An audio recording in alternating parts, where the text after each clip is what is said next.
Hello everyone, welcome back to edu for IGNOU and you as well. आज की video आप सभी के लिए इम्पोर्टेंट होने वाली है बिकॉज इस वीडियो में हम देखने जा रहे हैं साइकोलॉजी एंड मीडिया सब्जेक्ट जिसका कोड है PPCG 174।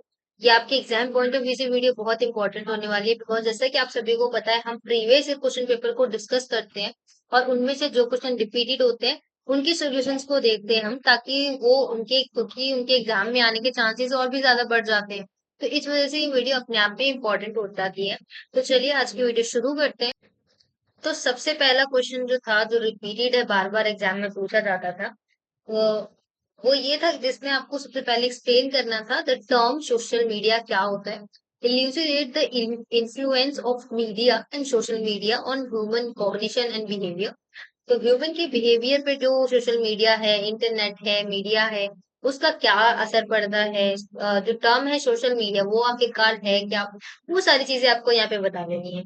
तो बेसिकली आपको बता देना कि सोशल मीडिया और कुछ नहीं, बेसिकली एक ऑनलाइन प्लेटफॉर्म होता है जो डिफरेंट डिफरेंट टूल्स को प्रोवाइड कराता है जिससे कि पीपल जो है मतलब लोग जो है वो क्रिएट कर सकते हैं, शेयर कर सकते हैं, या इंफॉर्मेशन, आइडिया, कोई भी कंटेंट हो गया उसको वर्चुअल कम्युनिटीज के साथ नेटवर्क के थ्रू अपनी आइडियाज को शेयर कर सकते हैं, एक्सचेंज कर सकते हैं। ठीक है, तो ये तो हो गया हमारा सोशल मीडिया।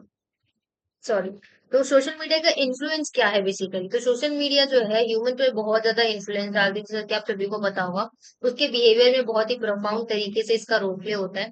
ठीक है, क्योंकि ये शेप करते हैं how we perceive the world. मतलब ओपिनियन जो होगा, हमारा जो डिसीजन मेकिंग होगा, कहीं ना कहीं सोशल मीडिया उस चीज को इफेक्ट करती ही है। तो इससे क्या होता है, कॉग्निटिव प्रोसेस जो होता है वो भी इन्फ्लुएंस होता है। ठीक है, so this can lead to information overload. इसकी वजह से क्या हो जाता है, कई बार ना हमारे ऊपर मतलब चीजों का ओवरलोड हो जाता है, मतलब इन्फॉर्मेशन इतनी ज्यादा आ जाती है दैट वी गेट कंफ्यूज। ठीक है, तो हम अपनी डाटा को प्रायोरिटाइज कर देते हैं, ठीक है, किसी भी चीज को देखने के लिए। बिहेवियरली अगर हम बोले तो सोशल मीडिया जो है वो अफेक्ट करता है how we interact with others, कि हम दूसरों के साथ कैसे इंटरैक्ट करेंगे। अगर हमने सोशल मीडिया पर उसके बारे में कुछ देख लिया तो हमारी पॉइंट ऑफ व्यू जो है उस इंसान के प्रति वैसा ही बन जाएगा। तो कहीं ना कहीं जो सोशल मीडिया है उसका अपने आप में बहुत इंपॉर्टेंट रोल प्ले है और उसका इन्फ्लुएंस भी होता है ह्यूमन के कॉग्निशन पर और बिहेवियर पर। तो कुछ इस तरीके से आप इस चीज को डिफाइन कर सकते हैं। नेक्स्ट क्वेश्चन पे देखते हैं जो अगेन बहुत इंपॉर्टेंट था बिकॉज आपको अगर आप प्रीवियस क्वेश्चन पेपर खोलेंगे तो ये क्वेश्चन आपको कहीं ना कहीं जरूर मिल जाएगा। तो explain the politics in media representation. Again ये क्वेश्चन बहुत इंपॉर्टेंट है बिकॉज इसमें आपको क्या बताना है कि जो पॉलिटिक्स होता है उसमें मीडिया के रिप्रेजेंटेशन का क्या इंपॉर्टेंट रोल प्ले रहता है। तो आप सभी को पता होगा कि कहीं ना कहीं जो पॉलिटिक्स है उसका मीडिया के रिप्रेजेंटेशन में कहीं ज्यादा ही इन्फ्लुएंस होता है बिकॉज उससे चीजें जो होती है रिफ्लेक्ट हो जाती हैं। बिकॉज क्या होता है कि ये जो शेप करते हैं पावर डायनेमिक्स को, आइडियोलॉजीज को, पॉलिटिकल एजेंडाज जितने भी होते हैं, जो मीडिया है रिप्रेजेंटेशन वो बेसिकली न्यूट्रल नहीं है, ये इन्फ्लुएंस हो जाता है by who controls the media. Basically जो मीडिया कंट्रोल कर रहा है उससे कंट्रोल हो जाता है, फिर उसी चीज से इन्फ्लुएंस हो जाता है। ठीक है, उसका इंटरेस्ट हो गया, सोशल पॉलिटिकल कॉन्टेक्स्ट हो गया, ये सारी चीजें। तो ठीक है, media often serves a battle ground for different politic ideologies. Basically एक तरीके से बैटल ग्राउंड की तरह काम करती है मीडिया डिफरेंट डिफरेंट आइडियोलॉजीज के लिए। ठीक है, और जो पॉलिटिक्स है of media representation also involve issue of, जिसकी वजह से क्या होता है कि हमें ना मीडिया के अंदर भी रेस हो गया, जेंडर हो गया, क्लास हो गया, अदर सोशल कैटेगरीज के भी यहाँ पे लेकर हमें बायस्ड रिप्रेजेंटेशन देखने को मिलता है। बायस मतलब पक्षपाती तरीके का, ठीक है, देखने को मिलता है। इन सब में आप बता सकते हैं कि कैसे जो पॉलिटिक्स ऑफ मीडिया रिप्रेजेंटेशन है वो एक बहुत ही इंपॉर्टेंट क्रूशियल रोल प्ले करता है जिसमें पब्लिक डिस्कोर्स हो गया, इन्फ्लुएंसिंग पॉलिटिकल आउटकम्स, ये सारी चीजें। नेक्स्ट हम देखते हैं क्वेश्चन नंबर थर्ड जिसमें आपको एग्जामिन करना है the changing landscape of advertising due to change in a mass media. Because mass media में हमारा चेंज आया तो उसकी वजह से जो लैंडस्केप है एडवर्टाइजिंग का उसमें भी हमें चेंज देखने को मिला है। तो वही चीज आपको यहाँ पे बता देना है कि कैसे ट्रेडिशनल एडवर्टाइजमेंट क्या होता था बेसिकली, क्या तो प्रिंट होता था, रेडियो होता था, टेलीविजन वगैरह होता था। आजकल तो सोशल मीडिया डिजिटल प्लेटफॉर्म्स जिनको भी हम बोलते हैं जैसे कि, ठीक है, वो इनेबल करते हैं। इससे क्या होता है कि केवल आप किसी एक कंट्री को ना लेकर पूरे वर्ल्ड में आप अगर कोई प्रोडक्ट सेल कर रहे हैं या कोई सर्विस प्रोवाइड कर रहे हैं तो उस चीज को आप पूरे वर्ल्ड में फैला सकते हैं। इतना ज्यादा इंटरनेट की वजह से हमारे पास चीजें आ गई हैं और आजकल वीडियोस का यूज होता है, इन्फोग्राफिक्स का होता है, इंटरैक्टिव एलिमेंट्स का यूज किया जाता है एडवर्टाइज करने के लिए। तो कुछ इस तरीके से आप बता सकते हैं कि ओवरऑल किस तरीके से मास मीडिया के चेंज के साथ साथ तो एडवर्टाइजमेंट का तरीका है उसमें भी चेंज हमें देखने को मिला है। नेक्स्ट क्वेश्चन पे देखते हैं, अगर आप लिखना चाहें तो वीडियो पॉज करके लिख सकते हैं। नेक्स्ट क्वेश्चन जो अगेन बहुत इंपॉर्टेंट, जिसमें आपको कैरेक्टरिस्टिक्स को एक्सप्लेन करना है, जो फैक्टर्स अफेक्ट करते हैं पर पैरा सोशल रिलेशनशिप को। तो para social relationship are one sided relationship where an individual feels a sense of connection and attachment to a media person. तो कोई ऐसा मीडिया पर्सन है जो मीडिया पे ही उसने देखा है, बट उस पर्सन को, किसी दूसरे पर्सन को उस पर्सन से कनेक्शन देखने को मिलता है, मतलब कनेक्टेड फील करता है, तो वो बेसिकली पैरासोशियल रिलेशनशिप होता है। ठीक है, इसमें क्या होता है, इल्यूजन टू इंटीमेसी हो सकता है, इमोशनल इन्वेस्टमेंट हो सकता है, लॉन्गेविटी हो सकता है, जिसमें पैरासोशियल जो रिलेशनशिप होगा वो लास्ट हो सकता है या तो सालों तक, एक तरीके से मीडिया पर्सन की रीच प्रोग्रेसेस। ठीक है, तो इस तरीके से जैसे जैसे प्रोग्रेस होगा उससे हो सकता है। तो बेसिकली ये एक पैरासोशल रिलेशनशिप ये होता है। ठीक है, और सेवरल फैक्टर्स की बात करें पैरासोशल रिलेशनशिप की, तो मीडिया कंजम्पशन हो गया। ठीक है, एंड पर्सनालिटी ट्रेट्स हो गए, क्योंकि उसका या तो पर्सनालिटी ऐसी होगी जिसकी वजह से वो लाइक अट्रैक्ट हो गया।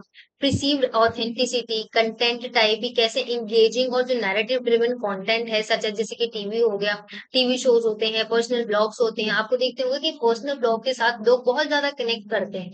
वे हालांकि कभी उनसे मिले नहीं होंगे, क्योंकि वो अपने आप को कनेक्टेड फील करते हैं उन ब्लॉगर्स से। ठीक है, तो ये एक बहुत अच्छा एग्जाम्पल हो सकता है इस चीज। नेक्स्ट हम देखते हैं क्वेश्चन नंबर 5, जिसमें आपको एथिकल इश्यूज के बारे में बताना है मीडिया साइकोलॉजी रिसर्चेस के बिहाफ पे। तो मीडिया साइकोलॉजी रिसर्च जो है ये एग्जामिन करता है the impact of media on human behaviour, जो ह्यूमन के बिहेवियर होते हैं उस पे किस तरीके से इम्पैक्ट होता है, कैसे मेंटल प्रोसेस होता है, ये सारी चीजें इन्फॉर्म करता है। कंसेंट को, प्राइवेसी एंड कॉन्फिडेंशियली को, डिसीजन को, सॉरी डिसेप्शन को, जिसमें क्या होता है, sometimes used in psychological research to prevent bias, harm and distress, bias and representation, ये सारी चीजें। ठीक है, और ट्रांसपेरेंसी एंड अकाउंटेबिलिटी, इन सभी पॉइंट्स को आप एक एक करके डिफाइन कर सकते हैं और इस आंसर को बहुत ही नाइसली आप फ्रेम कर सकते हैं। ठीक है, सो आई होप कि आपको समझ में आया होगा। नेक्स्ट क्वेश्चन में देखते हैं हम क्वेश्चन नंबर 6, जिसमें आपको डिस्कस करना है impact of media on culture. Media का क्या कल्चर पे इम्पैक्ट पड़ता है, ये आप सभी को पता होगा कि कहीं ना कहीं जो मीडिया है वो कल्चर को भी बहुत ज्यादा इम्पैक्ट डालती है, क्योंकि मीडिया में जैसी चीजें रिप्रेजेंट होंगी चीजें वैसे ही होती हैं। ठीक है, तो media has profound impact on culture. First line आपको यही लिख देनी है। फिर आपको बताना है कि कैसे कल्चरल रिप्रेजेंटेशन मीडिया के थ्रू किया जाता है। फॉर एग्जाम्पल अगर हम बात करें तो media can promote gender equality by showcasing strong female characters और perpetrate gender stereotype through bias portrayals. मतलब ये मीडिया पे भी डिपेंड करता है कि अगर मीडिया कोई अच्छा एग्जाम्पल देता है तो वो जेंडर इक्वालिटी को मतलब बढ़ा भी सकता है, और अगर कोई बायस पोर्ट्रायल करता है, मतलब पक्षपाती होकर दिखाता है, तो वहां पे जेंडर स्टीरियोटाइप को वो आगे भी बढ़ा सकता है। तो यही चीज है कि कल्चर पे मीडिया का बहुत ज्यादा इम्पोर्टेंट जो है एक तरीके से प्रोफाउंड इम्पैक्ट पड़ता है, जिसमें आप सोशलाइजेशन, ग्लोबलाइजेशन और पब्लिक ओपिनियन क्या है उस चीज के बिहाफ पे कल्चरल कंजम्पशन जिस तरीके से होता है मीडिया का, इन पॉइंट्स को डिस्कस करते हुए इन डिटेल इन डेप्थ में आप बता सकते हैं। नेक्स्ट क्वेश्चन में देखते हैं क्वेश्चन नंबर 7, जिसमें आपको डिफरेंशिएट करना है between the health communication and the health education. तो हेल्थ कम्युनिकेशन की बात करें तो इसका पर्पस है बेसिकली कम्युनिकेशन का इन्वॉल्व करता है the use of communication strategies to inform and influence individual. ठीक है, और मेथड्स की बात करें तो ये वेरियस मीडियम्स को, चैनल्स को यूज करता है, जैसे social media, public services, announcements. ठीक है, इंटरपर्सनल कम्युनिकेशन स्कोप्स की बात करें तो जैसे कि हमारा कोविड-19 में वैक्सीनेशन ड्रिवन हुआ। ठीक है, पब्लिक हेल्थ मैसेजेस वगैरह सच एज एंटी स्मोकिंग, ठीक है, कैंपेन्स वगैरह चलाने के लिए। तो ये हमारा हेल्थ कम्युनिकेशन था। और हेल्थ एजुकेशन क्या होता है, हेल्थ एजुकेशन का बेसिकली पर्पस क्या होता है कि हर सभी इंडिविजुअल को बेसिकली नॉलेज प्रोवाइड कराना, कि किसी हेल्थ को बिहाफ पे आपको इंडिविजुअल के पास जो है नॉलेज होना चाहिए, नेसेसरी जो होता है इंफॉर्मेशन होनी चाहिए हेल्थ डिसीजंस बनाने के लिए। मेथड्स क्या हो सकता है कि इसके लिए भी स्कूल में हेल्थ प्रोग्राम चलाए जा सकते हैं, वर्कशॉप्स हो सकते हैं, सेमिनार्स हो सकते हैं, ब्राउचर्स को डिस्ट्रीब्यूट, पैम्पलेट्स को डिस्ट्रीब्यूट किया जा सकता है, ऑनलाइन रिसोर्सेज का भी यूज किया जा सकता है। ठीक है, स्कोप क्या होगा कि अगर हेल्थ एजुकेशन यूज किया जाएगा टारगेट वाइज, और इंटरैक्टिव तरीके से। तो इससे क्या होगा, स्पेसिफिक ग्रुप जो होंगे वो कम्युनिकेट कर पाएंगे और एक्टिविटीज को लर्न कर पाएंगे, और जो हेल्थ टॉपिक्स हैं उससे न्यूट्रिशन और फिजिकल जो एक्टिविटीज है वो डिजीजेस प्रिवेंट कर पाएंगे। तो इन समरी आप बता सकते हैं कि वाइल हेल्थ कम्युनिकेशन फोकस करता है स्प्रेडिंग हेल्थ रिलेटेड मैसेजेस, ठीक है, ताकि इन्फ्लुएंस हो सके बिहेवियर को ऑन अ ब्रॉड स्केल, ठीक है। एंड जो हेल्थ एजुकेशन है ये बेसिकली एक तरीके का टीचिंग जो एम्पावर करता है इंडिविजुअल को, कम्युनिटी को, to make inform about health decisions, ठीक है, हेल्थ स्ट्रक्चर एक्सपीरियंसेस, ठीक है। So I hope it is clear to you. Next question पे आते हैं, क्वेश्चन नंबर 8, जिसमें आपको एक्सप्लेन करना है two step flow of communication model, ठीक है। तो जिसमें आप डिस्कस कर सकते हैं कि कैसे ओपिनियन लीडर्स होते हैं, इंटरपर्सनल इन्फ्लुएंसेस होता है, इन्फ्लुएंस ऑफ सोशल मीडिया किस तरीके से कॉग्निटिव बिहेवियर पे पड़ता है। तो ये सारी चीजें आप बता सकते हैं। टू स्टेप कम्युनिकेशन जो फ्लो होता है वो मॉडल बेसिकली डेवलप किया गया है पॉल लजारफर्स एंड जो हमारे इल्वू कट्स हैं उनके द्वारा। ये सजेस्ट करते हैं कि मीडिया जो है इफेक्ट करता है इनडायरेक्टली मेडिटेट को थ्रू ओपिनियन लीडर्स, एंड वो first consume media content and then pass on their another interpersonals or to others, ठीक है। तो इन पॉइंट्स को आप ध्यान में रखते हुए, इंफॉर्मेशन ओवरलोड हो जाता है कई बारी, इको क्लैम चैम्बर्स होते हैं, इंस्टेंट ग्रेटिफिकेशन होता है। इन पॉइंट्स को ध्यान में रखते हुए आप इस क्वेश्चन का आंसर जो है लिख सकते हैं। सोशल कंपैरिजन हो गया, देखिए अगर आप लिखना चाहें तो लिख सकते हैं। कुछ इस तरीके से आपको स्टार्टिंग करनी है, फिर आप यहाँ पे इतना लिख सकते हैं, और फिर लास्ट में आप कंक्लूड कर सकते हैं कि कैसे से सोशल मीडिया है वो एम्पलीफाई करता है the dynamics of two step flow of communication, ठीक है। ये क्वेश्चन ज्यादा मुश्किल नहीं है, सभी क्वेश्चन इजी ही है। क्वेश्चन नंबर 9 में आपको डिस्कस करना है role of media psychologist. Role of media psychologist की बात करें तो रिसर्च करना, कंसल्टेशन करना, एजुकेशन देना, थेरेपीज करना, ये सारे उसकी रोल्स होते हैं। कॉम्प्लेक्सिटीज बात करें मीडिया रिसर्च की तो रैपिड टेक्नोलॉजी चेंजेस में, मतलब बहुत ही जल्दी स्पीड में टेक्नोलॉजी चेंजेस हो रहे हैं तो उनको सीखने में थोड़ा सा टाइम लगता है, तो एक तरीके से एक चैलेंज ही है, ठीक है, कॉम्प्लेक्सिटीज ही है। डाइवर्स मीडिया प्लेटफॉर्म्स, तो इसमें इंसान जो है कंफ्यूज हो जाता है कि कौन से प्लेटफॉर्म का यूज करें। एथिकल कंसिडरेशन, मेजरमेंट चैलेंज, ठीक है। कल्चरल डिफरेंसेस, इसकी वजह से भी बहुत सारी चीजों को देख सामना करना पड़ता है। तो ये सारी कॉम्प्लेक्सिटीज है, ठीक है। तो इन समरी आप बता सकते हैं कि कैसे साइकोलॉजिस्ट में एक विटल रोल प्ले करते हैं इन सभी चीजों के बीच में। नेक्स्ट क्वेश्चन नंबर 10 में आते हैं, जिसमें हमें एक्सप्लेन करना है the characteristics and effects of parasocial relationship. I hope हम ये ऑलरेडी कनेक्ट डिस्कस कर चुके हैं, so I will not gonna discuss this, ठीक है। आप बस इन पॉइंट्स को देख सकते हैं, इंटीमेसी हो गई, ये सारी चीजें। तो आप देख सकते हैं क्वेश्चन बहुत इंपॉर्टेंट है बिकॉज दिस इज रिपीटेड, ठीक है। सो नेगेटिव इफेक्ट भी लिख सकते हैं आप, इसका पॉजिटिव इफेक्ट लिख सकते हैं चाहे तो, आप देख लीजिए, ठीक है। नेक्स्ट क्वेश्चन नंबर 11 पे देखते हैं, जिसमें आपको डिस्क्राइब कर रहे हैं the different theoretical perspective towards social construction of reality. जैसे कि सिंबॉलिक इंटरेक्शन होता है। The social construction of reality basically ये रेफर करता है द प्रोसेस को जिसमें पीपल जो होते हैं कलेक्टिवली क्रिएट होते हैं, मेंटेन करते हैं एक शेयर्ड अंडरस्टैंडिंग को टुवर्ड्स द वर्ल्ड, ठीक है। एंड सिंबॉलिक इंटरेक्शन क्या होता है कि इसमें ना पर्सपेक्टिव एसोसिएटेड विद जॉर्ज हार्वेट जो है उनके थ्रू सारी चीजों का, सिंबल्स का कंस्ट्रक्टिव रियलिटी के थ्रू यूज किया गया है। फिनोमिनोलॉजी में आप बता सकते हैं कि कैसे ओरिजिनेटेड किया गया है from the work of Alfred सजोन, ठीक है। तो इनके थ्रू आप बता सकते हैं सोशल कंस्ट्रक्टिविज्म होता है, और साथ ही साथ पोस्ट मॉडर्निज्म, जब हमारा मॉडर्निज्म का टाइम था उसके बाद जब मॉडर्निज्म खत्म हुआ तो पोस्ट मॉडर्निज्म आया, फिर उसमें कैसे कैसे हमें चीजें देखने को मिली थी, ठीक है। और क्रिटिकल थ्योरीज हो गई, ये सभी चीजें। तो इन सभी पॉइंट्स का ध्यान में रखते हुए आप इसको जो है कवर कर सकते हैं इस क्वेश्चन के आंसर को। नेक्स्ट क्वेश्चन नंबर 12 में जिसको आपको हेल्थ कम्युनिकेशन के बारे में बताना है क्यों इंपॉर्टेंट है। अभी हमने देखा था कि इन्फॉर्मेशन अब जो अप्रोच होगा, हेल्थ एजुकेशन क्यों इंपॉर्टेंट हो सकता है, हेल्थ कम्युनिकेशन क्यों हो सकता है। बिकॉज इससे क्या होगा कि इंपॉर्टेंट क्या होगी, जो हेल्थ कम्युनिकेशन होगा एक क्रूशियल बेसिकली रोल प्ले करेगा प्रमोट करने के लिए पब्लिक हेल्थ को, उससे जो, ताकि जितनी भी डिजीजेस हैं प्रिवेंट किया जा सके, उनसे इम्प्रूव किया जा सके हेल्थ के आउटकम को। जो हेल्थ इंडिविजुअल्स को इंफॉर्मेशन देने के लिए, हेल्थ डिसीजंस के लिए हेल्प कर सकता है अगर उनको नॉलेज पहले से ही होगी तो इस वजह से हेल्थ कम्युनिकेशन अपने आप में इम्पोर्टेंट है। आप वीडियो पॉज करके लिख सकते हैं। चैनल्स ऑफ डिस्कशन बता सकते हैं आप, मास मीडिया हो गया, डिजिटल मीडिया हो गया, इंटरपर्सनल कम्युनिकेशन हो गया, कम्युनिटी बेस्ड चैनल्स होते हैं कितने सारे, प्रिंट मटेरियल्स होते हैं, तो इन सभी के थ्रू हेल्थ कम्युनिकेशन किया जा सकता है।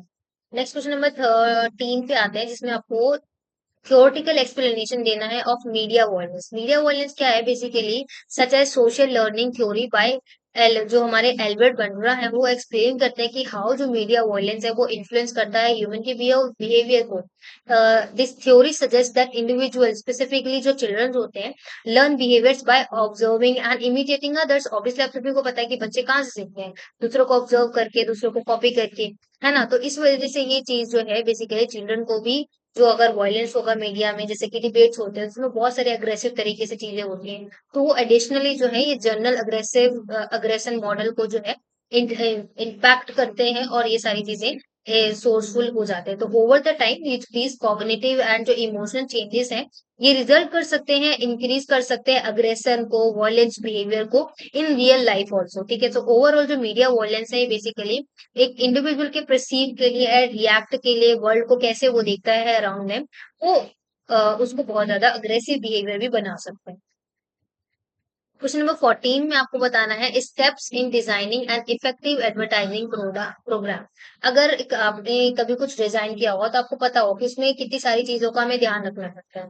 एक इफेक्टिव अगर आपको एडवर्टाइजमेंट बनाना है तो सबसे पहले आपको टारगेट ऑडियंस देखना पड़ेगा कि आपका जो एडवर्टाइजमेंट है वो किस किन लोगों के पास दिखाना है। फॉर एग्जाम्पल आपका जो एडवर्टाइजमेंट है वो फूड से रिलेटेड है, बट आप उन लोगों को दिखा रहे हैं जो क्लोथ्स में इंटरेस्ट दिखाते हैं, तो वहां पे वो आपका एडवर्टाइजमेंट काम नहीं करेगा। तो इस वजह से टारगेटेड ऑडियंस बहुत होना चाहिए, मतलब क्लियर होना चाहिए, और क्लियर होना चाहिए आपका ऑब्जेक्टिव कि आप जो भी कैंपेन चला रहे हैं, जो भी चीज कर रहे हैं वो क्यों चला रहे हैं। ठीक है, और डेवलप कर सकते हैं कंपेलिंग मैसेजेस को। ठीक है, तो एडवर्टाइजिंग प्रोग्राम को आप इस तरीके से बता सकते हो। सबसे पहले सबसे ज्यादा इंपॉर्टेंट कि आपको मीडिया का प्लेटफॉर्म जो है, मीडिया का चैनल, आप कौन से मीडिया का चैनल यूज करेंगे अपनी एडवर्टाइजमेंट के लिए, वो इंपॉर्टेंट होता है।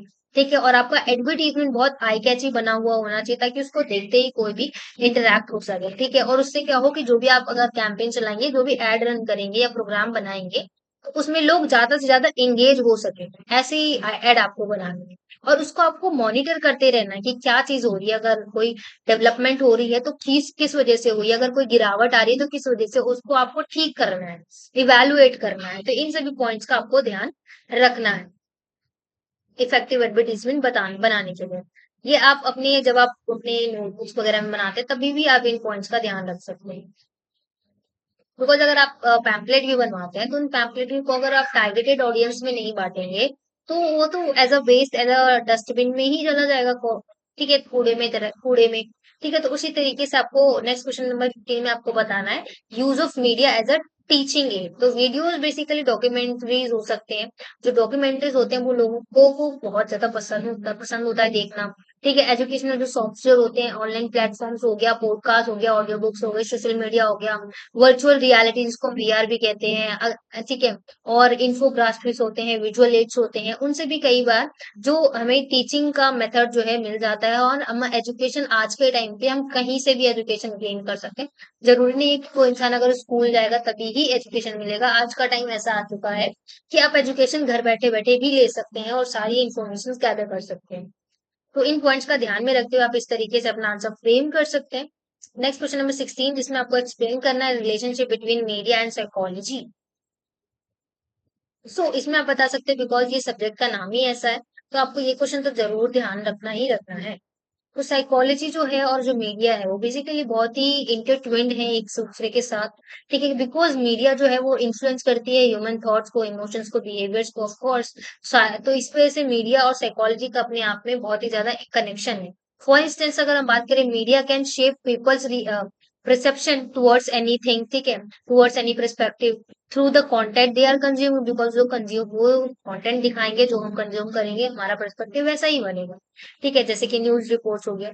ठीक है, तो इस वजह से आप पैरा सोशल रिलेशनशिप का एग्जांपल देते हुए बता सकते हैं कि कैसे जो मीडिया होता है, ऑनलाइन प्लेटफॉर्म्स होते हैं, वहां पे जो हम पर्सनैलिटीज देखते हैं, वहां से हमारा बॉन्ड बनता है और एडिशनली हम उस चीज को पोर्ट्रे करते हैं और हमारा रिलेशनशिप और स्ट्रांग होता है। या फिर कई बार जो मीडिया में हम इन लोगों को देखते हैं, उनसे हम उनकी पर्सनैलिटी से बहुत ज्यादा इफेक्ट होते हैं और हम भी वैसा बनना चाहते हैं, वैसा करना चाहते हैं।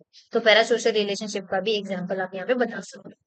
नेक्स्ट क्वेश्चन नंबर 17 में आपको बताना है मीडिया फैंडम क्या है। तो मीडिया फैंडम बेसिकली रेफर करता है to the collective fan base जिसमें फॉर्म्स होता है around a particular media fan franchise such as TV show हो गया, मूवी हो गया, बुक हो गया, ये सभी चीजें। तो फैन जो है ऑफन एंगेज करते हैं डीपली इन सभी चीजों के साथ कि रहते हैं, जैसे कि फैन आर्ट होता है, फैन फिक्शन दिखाते हैं, फिर पार्टिसिपेट करते हैं, ऑनलाइन फोरम्स होता है, कन्वर्सेशन होता है, फैन कन्वर्सेशन होता है, तो उसमें भी कनेक्ट करते हैं। पैरा सोशल रिलेशनशिप अगेन आप यहाँ पे भी बता सकते हैं। तो इस तरीके से आपको बताना था। नेक्स्ट क्वेश्चन नंबर 18 पे देखते हैं हम, how media shapes culture. Again वही वाला पॉइंट है, कल्चर को कैसे व्यू पॉइंट दे सकता है, और कैसे अगर वो अच्छा चीज यूज करे तो स्टीरियोटाइप जो होते हैं उसको खत्म भी कर सकता है। अगर बायस्ड तरीके से वो चीजों को पोर्ट्रे करेगा टीवी शोज में मीडिया, तो वो चीजों को स्टीरियोटाइप्स को आगे भी बढ़ा सकता है। इन पॉइंट्स को आप बताते हुए बता सकते हैं कि कैसे मोर ओवर जो media can drive social change by bringing attention on important issues, और अगर वो इसको नजरअंदाज भी कर सकता है तो वो इशू का इशू ही रह जाएगा। तो it's on depend on media how they portrait a culture. ठीक है। तो नेक्स्ट क्वेश्चन नंबर 19 जिसमें आपको शॉर्ट नोट लिखना है एथिकल कंसर्न्स में। तो ethical concern basically media psychology research में रिवॉल्व करता है around the protection of participant, जो पार्टिसिपेंट्स हैं उनके प्रोटेक्शन के लिए, integrity of the research process के लिए। ठीक है। और जो ये पोटेंशियल है for psychological harm in a significant concern as a exposure हो गया, सर्टेन मीडिया कॉन्टेक्ट हो गया, इन चीजों को लेकर रिसर्च मेथड्स होते हैं इन मीडिया में। ठीक है। जैसे कि research methods media psychology encompasses both quantitative and qualitative. ठीक है, ये दोनों तरीके से अप्रोच दिखाता है। But experimentally allows researchers to manipulate variables and establish casual relationship. ठीक है, by exposing participation to specific media content. ठीक है, तो इन सभी रिस्पॉन्स को बताते हुए वो हो सकता है रिसर्च मेथड्स जो होते हैं वो मीडिया साइकोलॉजी के अंदर बहुत इंपॉर्टेंट रोल प्ले करते हैं। क्वालिटी मेथड्स अगेन इसी को आप आगे कंटिन्यू कर सकते हैं। नेक्स्ट क्वेश्चन नंबर 20 है, इसमें आपको एक्सप्लेन करना है कॉन्सेप्ट को और सिम्टम्स को जो हमारे इंटरनेट एडिक्शन के बिहाफ पे है। तो अगेन ये क्वेश्चन बहुत इंपॉर्टेंट है, बिकॉज आजकल के टाइम पे ऐसे क्वेश्चन नहीं बनेंगे तो और क्या ही बनेंगे। ठीक है, किस तरीके से आजकल यूथ जो है इंटरनेट में एडिक्शन हो गया एक तरीके से उसका। ठीक है, तो इंटरनेट एडिक्शन जो है बेसिकली कैरेक्टराइज करता है एक excessive and compulsive use of the internet को। ठीक है, जो डे लाइफ में आप किस तरीके से यूज करते हैं। ये सिम्टम्स जो है इंक्लूड हो सकते हैं pre occupational while online activities हो सकता है, जैसे कि आजकल रील्स देखे जाना कब 1 घंटा चला गया, 2 घंटा चला गया, पता ही नहीं चलता। ठीक है, तो the impact of internet addiction on on individual can be profound, बहुत ही बुरे तरीके से भी हो सकता है। It can lead to the mental health issues as well, anxiety, depression. कि किस तरीके से आप सोशल मीडिया पे दूसरों की लाइफ देखते हैं तो अपने आप को सोचते हैं यार मेरे पास क्यों नहीं है, मेरी लाइफ ऐसी क्यों नहीं है, मुझे भी ऐसा करना है। इस वजह से कई बार आपको डिप्रेशन, एंजाइटी जैसी चीजें हो सकती है। इसकी सोशल मीडिया की वजह से ही आप सोशली आइसोलेट भी हो सकते हैं, बिकॉज आप ऑल द टाइम फोन में लगे हैं, लोगों से इंटरेक्ट ही नहीं कर रहे हैं। तो इस वजह से ये चीज बहुत इंपॉर्टेंट है। सोशल इंटरनेट एडिक्शन को आपको बहुत अच्छे से पोर्ट्रे करना है। आप चाहें तो इसमें अपने वर्ड्स को एड ऑन करके, हमें जितने भी आंसर देखे अपने वर्ड्स को एड ऑन करके आप इन आंसर्स को और भी ज्यादा अच्छे से फ्रेम कर सकते हैं। तो यहाँ पे वीडियो कंप्लीट होती है। आई होप सारे क्वेश्चंस आपको समझ में आ गए होंगे। इनके अलावा किसी और सब्जेक्ट कोड का अगर आपको सोल्यूशन चाहिए तो आप हमें कमेंट सेक्शन में बता सकते हैं। We will try to provide you as soon as possible. So यहाँ तक वीडियो देखने के लिए thanks for watching. Don't forget to like and subscribe. Thank you.